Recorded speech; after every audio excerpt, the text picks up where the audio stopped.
আজকে অর্থাৎ মঙ্গলবার সকালে রাজ্যে ফের অ্যাকশনে নেমে পড়েছে এনফোর্সমেন্ট ডিরেক্টরেট। বেলা গড়ালেও এখনও একাধিক জায়গায় তদন্ত চলছে। সরকারি বিভিন্ন প্রকল্পের সুবিধা পাইয়ে দেওয়ার নাম করে কোটি কোটি টাকা আত্মসাতের অভিযোগে বনগাঁ, কলকাতা, উত্তর 24 পরগনা সহ রাজ্যের মোট 8টি জায়গায় একযোগে তল্লাশি অভিযান চালাচ্ছেন কেন্দ্র তদন্তকারী সংস্থার আধিকারিকেরা। অভিযানে কেন্দ্রীয় বাহিনীর কড়া নিরাপত্তাও মোতায়েন করা হয়েছে। ইডি সূত্রের দাবি, সরকারি সুবিধা পাইয়ে দেওয়ার প্রলোভন দেখিয়ে সাধারণ মানুষের কাছ থেকে মোটা অঙ্কের টাকা তোলা হতো। অভিযোগ, প্রায় 20,000 আমানতকারীর কাছ থেকে প্রায় 165 কোটি টাকা সংগ্রহ করা হয়েছে। এই সংক্রান্ত অভিযোগ ইডির কাছে পৌঁছাতেই তদন্ত শুরু হয়। তদন্তে উঠে আসে বনগাঁ সহ রাজ্যের একাধিক এলাকায় এই প্রতারণা চক্রের বিস্তৃত নেটওয়ার্ক গড়ে উঠেছিল। তদন্তের সূত্র ধরে মঙ্গলবার ভোর থেকেই একাধিক দলে ভাগ হয়ে বিভিন্ন জায়গায় পৌঁছে যান ইডির গোয়েন্দারা।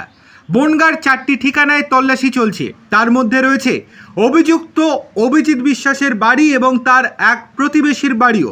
তবে তল্লাশির সময় অভিজিৎ বিশ্বাস বাড়িতে ছিলেন না বলে জানা গিয়েছে।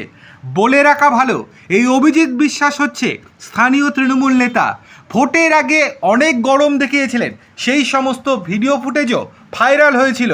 বিজেপি কর্মীদের বাড়ির সামনে থানও রেখে দিয়ে এসেছিলেন। আর ভোটের পর যখন তার আর কোনো ক্ষমতা নেই, যখন তিনি বুঝতে পারছেন মানুষের টাকা আত্মসাৎ করে নিয়েছেন, ঠিক সেই সময় সুযোগ বুঝে হাওয়া হয়ে গিয়েছেন এই অভিজিৎ বিশ্বাস।